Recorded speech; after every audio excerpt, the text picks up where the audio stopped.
Des substances nocives sont-elles à l'origine de cancers pédiatriques? Selon une récente étude de la Ligue contre le cancer, en Charente-Maritime, 2 nouvelles communes seraient particulièrement exposées à ce risque. Depuis 2008, les cas se multiplient. Explication Esther Abitbol et Christelle Nicolas. Il y a 3 ans, ces familles étaient déjà dans la rue. Des manifestations contre les épandages de pesticides dans les terres agricoles, responsables selon eux de cancers pédiatriques. Dans une récente étude, de nouvelles communes apparaissent dans les radars. À Loumeau, au nord de La Rochelle, 5 cas de cancer chez les moins de 24 ans ont été observés, soit 3 de plus qu'attendus. Alors pour mieux protéger ses habitants, le maire s'est saisi du dossier. Nous, on a décidé, depuis maintenant 8 ans, de racheter tout le périmètre en orange des terres. Et à l'heure actuelle, tout ce qui est en vert, c'est qu'on vient de racheter 20 hectares aux différents propriétaires.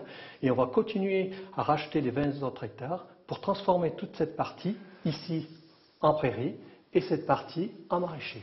Et d'ici 10 ans, il espère récupérer l'ensemble des 44 hectares de terres agricoles. Autre foyer aussi, à Saint-Vivien.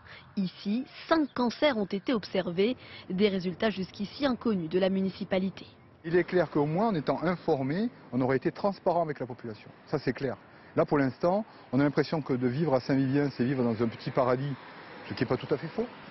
Mais un petit paradis qui présente un sur-risque, si je puis dire, en termes de cancer.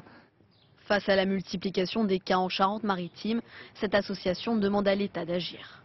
C'est toute l'agglomération qui est impactée et même plus loin que l'agglomération puisqu'on a le sud du département où on a plus de 90% de cancers pédiatriques sur une zone et un secteur géographique précis.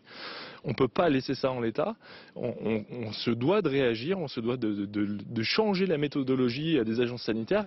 L'année dernière, à l'appel de cette association, les urines et les cheveux de 70 enfants de l'agglomération rochelaise ont été prélevés.